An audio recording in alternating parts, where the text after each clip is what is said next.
Hello, fellow gardeners. Well, we're back with, I didn't answer all the questions on the last week's questions, so I wanted to go ahead and kind of do a little more on this one. There's people want to know what's the purpose of using all these different fertilizers. A lot of people want to just throw some 10, 20, 10 in there and just forget it and water it and be done with it. Yes, that will grow a plant. It won't produce like you want it to, but it will grow a plant. You might get a tomato or two off of it, but it's not a complete food for that plant. For instance, what if you took your kids and you was busy and you didn't have time to feed them and you just give them bread and water every meal? They would live on it for a while. I don't know that they would grow good, but that's just an example. I pray you don't do that. I pray you don't feed your little doggies just once a month. I pray you feed them every day and give them water every day. Well, my plants, or our plants, are the same way. They need food, they need water, and they need air, and they need sunshine every day, 24 hours a day. A tomato plant can drown in 16 minutes. So, now then, I'm going to try to explain to you why we use so many different things. I may not remember exactly why I use them all. I didn't do my homework before I did this. It's been a while before I did this, but you know, we use Epsom salt. Everybody has Epsom salt under their kitchen sink or bathroom sink. Epsom salt is Epsom salt. Don't buy that off of me. Don't buy it at the store if you've got some. Use your Epsom salt on your plants.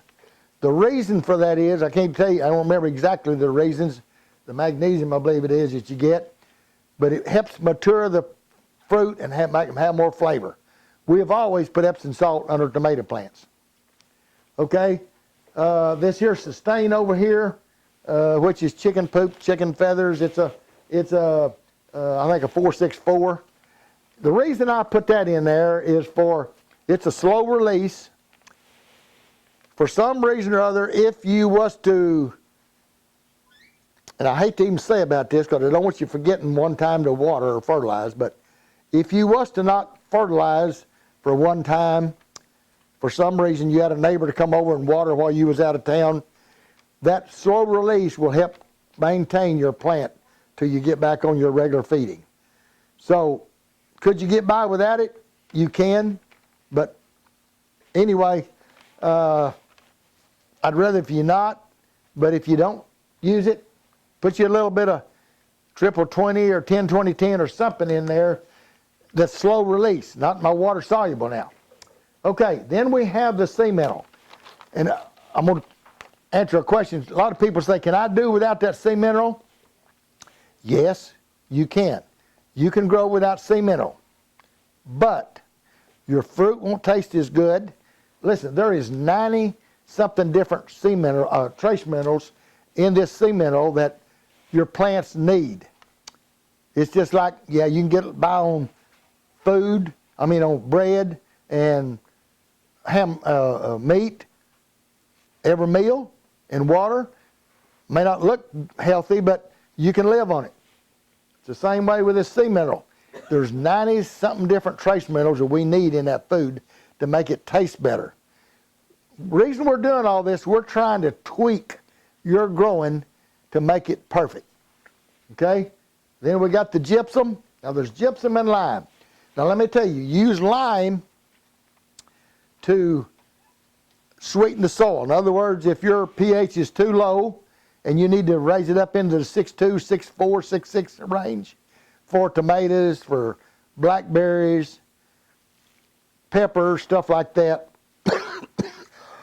Excuse me, I'm still getting over my cough. You use lime. It also gives your plants calcium.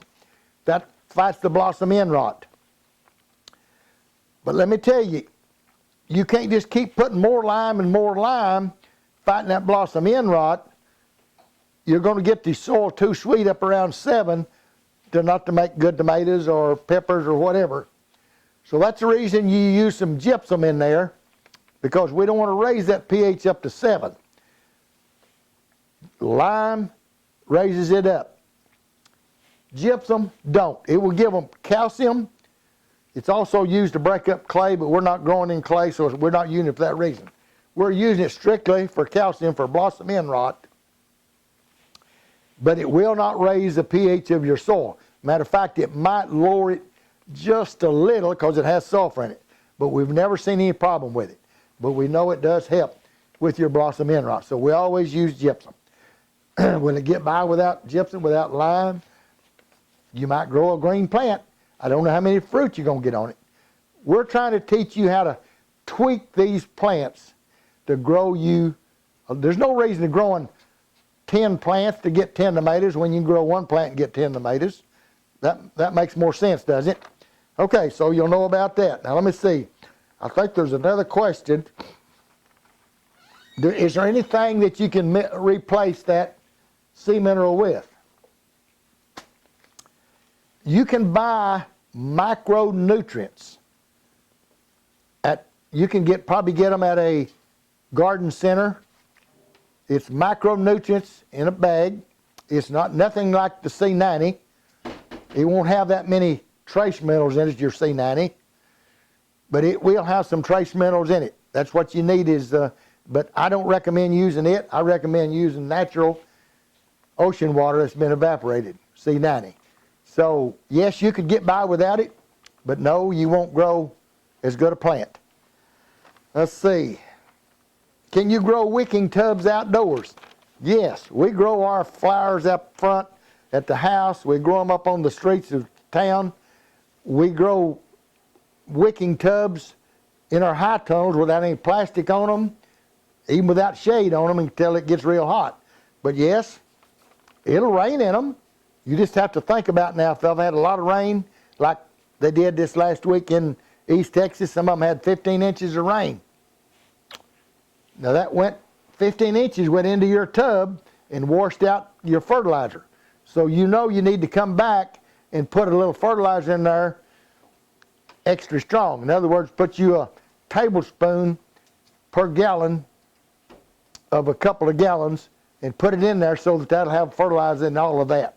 I hope I didn't mess you up by there, but I'm just saying, where you've washed all that out with rain, you've got to go back and put a little fertilizer in it, but you don't want to just go ahead and rush all that water out too. Anyway, if you like these, subscribe, punch the button, give us a thumbs up, and we'll make you another video. Happy gardening, everyone.